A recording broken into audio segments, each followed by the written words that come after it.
Hi, I'm Kira Johnson.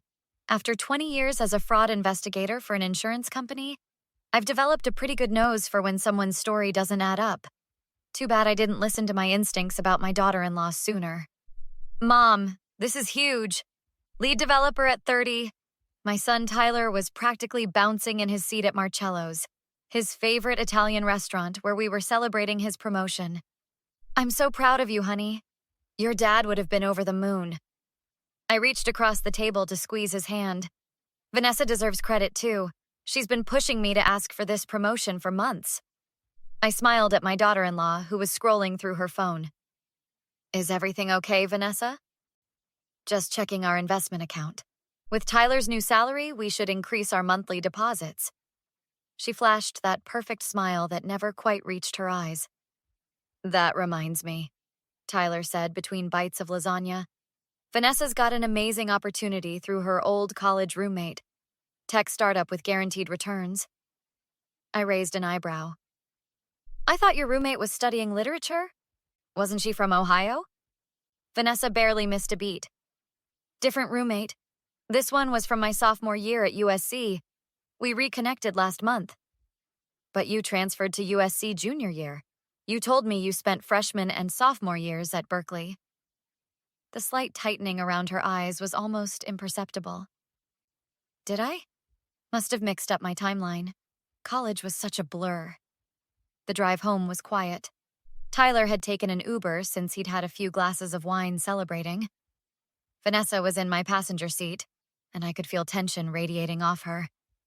Blue lights flashed behind us just a mile from my house. I pulled over, confused. I hadn't been speeding. License and registration, ma'am. The officer was professional but stiff. Is there a problem, Officer Ramirez? I read his nameplate as I handed over my documents. And I'll need to see your passenger's ID as well, please. Vanessa hesitated before pulling out her wallet. May I ask why? Just routine, ma'am. After taking both IDs, Officer Ramirez returned to his patrol car. 5 minutes later, he approached my window again. Mrs. Johnson, could I speak with you privately for a moment? I stepped out, suddenly uneasy. Ma'am, I recognized your passenger's name when it came up in our system. Your daughter-in-law is wanted in 3 states. Fraud in Nevada, identity theft in Arizona, and assault charges in California. She's been operating under various aliases. My stomach dropped. There must be some mistake. She's married to my son. No mistake, ma'am. We've been alerted to watch for her. I'm giving you a warning because I know your late husband from the force. I'm not taking her in right now because I want to give you a chance to protect your son. But you need to know who she really is. I glanced back at the car where Vanessa was watching us intently. What should I do? My voice barely above a whisper. Be careful. People like her can be dangerous when cornered. I'll be in touch tomorrow with more information. For now, act normal. As I slid back into the driver's seat, my mind was racing. How could I protect Tyler without destroying him in the process? The woman beside me, the one who had infiltrated our family, was a complete stranger. I couldn't sleep that night. At 6 a.m., I called the one person I knew could help me without asking too many questions. You realize normal people don't wake up at the crack of dawn on Saturdays, right? Diane's groggy voice came through the phone. I need your help. It's about Tyler's wife. 2 hours later, we were huddled in Diane's office at the county clerk's building. The weekend skeleton crew paid us no attention as Diane pulled up database after database. Holy crap, Kira. Your daughter-in-law's been busy. Look at these aliases. Diane pointed to her screen. Vanessa Miller, Vanessa Jenkins, Nessa Williams, Vanessa Tanner, all with different birthdays but similar photos. Can you pull up marriage records? Diane tapped away. 4 marriages in 7 years. None dissolved through proper divorce proceedings. And look at the bank records Ramirez sent over. Each husband had significant financial losses within months of the wedding. My blood ran cold. Pull up Tyler's accounts. What we found made me sick. Tyler's inheritance from his father, nearly $300,000, had been moved to a joint account 2 months ago. Recent searches on their shared computer included non-extradition countries and transferring large sums internationally. She's planning to clean him out and disappear, I whispered. There's more. She has a brother in Phoenix, Jake Miller, only family member I could find. After calling in some favors with old colleagues, I had Jake's number by noon. The conversation was brief but illuminating. Not surprised she's at it again, he sighed over the phone. Vanessa's been running the scam since college.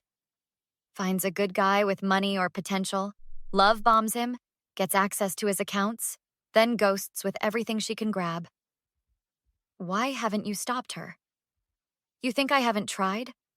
Last time I confronted her, she put me in the hospital and told the cops I attacked her. Got a restraining order against me. Your son is victim number 5 that I know of. I ended the call and headed to Tyler's house, planning to snoop while they were at his company picnic. But as I pulled up, Vanessa's car was in the driveway. She appeared at the front door before I could leave. Kira, what a surprise. Tyler's not here. He ran to grab more ice for the cooler. Just thought I'd ride with you both to the picnic. Her eyes narrowed slightly. Officer troubles all sorted out from last night? Oh, that. Just a broken taillight. Funny, your lights looked fine to me. She crossed her arms. You've been acting strange since that cop pulled you aside. Something you want to share? The threat in her voice was unmistakable. I forced a smile. Not at all, though I did want to discuss something with you and Tyler, his father's remaining investments. There's quite a bit more money coming his way. I saw the flash of greed in her eyes. That's when I knew exactly how to trap her. I'm having my financial advisor come over Monday night. Why don't you two come for dinner? We can discuss the best ways to invest this windfall. We'd love to, she purred, completely unaware that she'd just agreed to attend her own unmasking. I spent Sunday setting my trap, calling Ramirez and arranging for recording equipment. Monday night would expose Vanessa for who she really was, but I had to be careful. One wrong move and I might lose Tyler forever. Monday afternoon, I arranged tiny recording devices throughout my living room while Officer Ramirez watched. These are legally admissible? I asked, tucking one under the coffee table. As long as you're present in the room during the recording. Remember, we need her to incriminate herself clearly. Trust me, when money's involved, she'll show her true colors. Ramirez nodded. I'll be parked down the street. Text me when you have what we need. My fake financial advisor, actually Ramirez's partner in plain clothes, arrived first, setting up a laptop with fabricated investment portfolios. At exactly 7 p.m., Tyler and Vanessa walked in, her eyes immediately darting around the room. Something smells amazing, Mom. Tyler hugged me while Vanessa hung back. Just finished setting the table. Vanessa, would you mind helping me bring out the appetizers? In the kitchen, Vanessa cornered me. You've been digging into my past, haven't you? Her voice was ice cold. I have no idea what you're talking about. Don't play dumb. Someone accessed my records. Was it that cop friend of yours? I maintained my poker face. Let's just focus on Tyler's inheritance tonight. Her demeanor instantly shifted. How much are we talking about exactly? Nearly $1 million in investments, plus the cabin in Colorado. During dinner, the financial advisor walked us through the portfolio options while I watched Vanessa carefully. She barely touched her food, constantly checking her phone under the table. Before we proceed further, I said, we need to discuss account access. I'm thinking we should keep this money in a trust, accessible only with dual signatures, mine and Tyler's. Vanessa's fork clattered against her plate. That's ridiculous. We're married. Those antiquated trust restrictions would make it impossible to act quickly on investment opportunities. Tyler looked surprised. I didn't know you felt so strongly about this, babe. Of course I do. It's our future. She turned to the advisor. How quickly can these funds be transferred to our joint account? Tonight, possibly? The advisor cleared his throat. That would be highly unusual. I need to use the restroom. Vanessa abruptly stood, taking her purse with her. My phone buzzed, a banking alert I'd set up. I showed Tyler the screen. Attempt to transfer $297,500 from joint account to offshore account detected. What the hell? Tyler's face drained of color. We found Vanessa in the guest room, frantically typing on her phone. Transfer denied, huh? I leaned against the doorframe. I froze the account this morning. Tyler, your mother's trying to come between us. Vanessa's voice dripped with fake concern. She's always hated me. Then explain this. I pulled out the folder Diane had prepared. Marriage certificates to 4 different men, police reports, fraud charges in 3 states. Vanessa's expression morphed into something ugly. You stupid bitch. You have no idea who you're dealing with. Actually, I do, Nessa Williams. Or is it Vanessa Jenkins this week? She lunged for the folder, but Tyler stepped between us. Is it true? Answer me. These people meant nothing. You're different. We can take the money and start fresh somewhere else. You were going to steal from me? Everything was a lie? Don't be so dramatic. Men like you are all the same. Too trusting, too weak. She grabbed her purse and shoved past him. I'm leaving. Try to stop me, and I'll tell the cops you assaulted me. She yanked open the front door and came face to face with Officer Ramirez and 3 uniformed officers.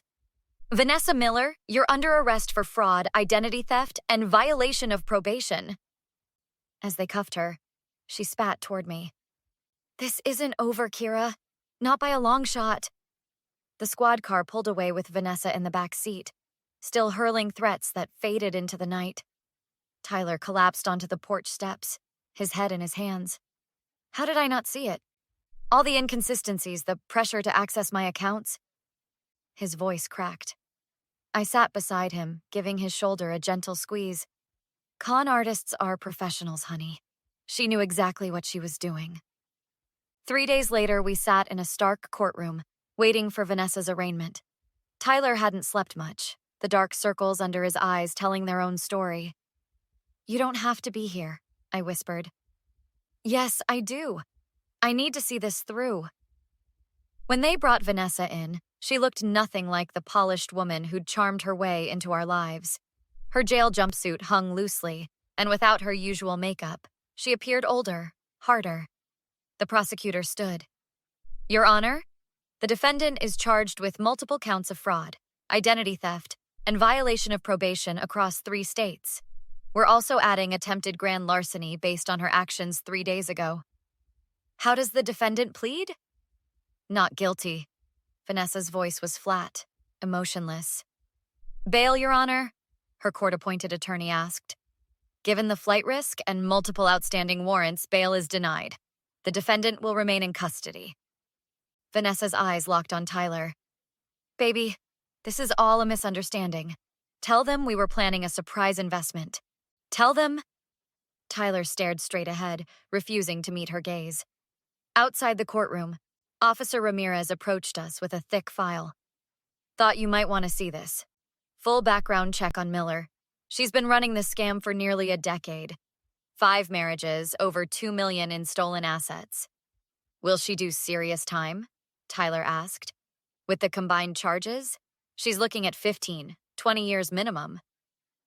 2 months later, we returned for the sentencing after Vanessa accepted a plea deal. The courtroom was more crowded this time.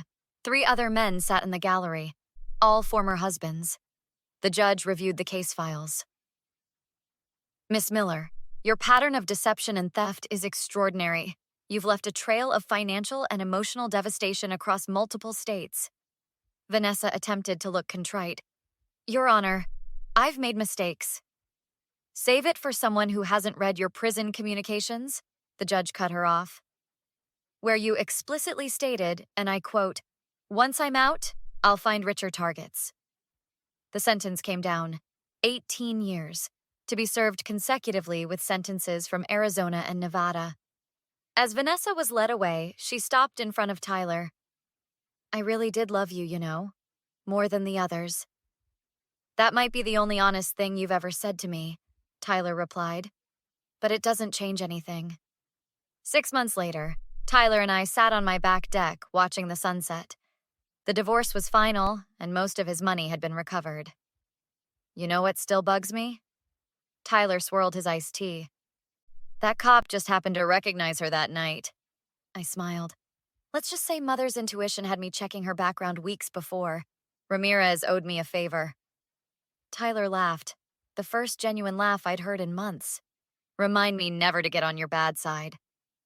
That's what moms do, honey. We protect our kids, even when they're too grown up to think they need it. I'll always need you, Mom. He squeezed my hand. Even when I don't know it yet. What would you have done in Kira's position? Should she have told Tyler about Vanessa's criminal history immediately? Or was she right to gather evidence and set a trap first? Would you risk your relationship with a loved one to protect them from someone you know is dangerous? Share your thoughts in the comments below.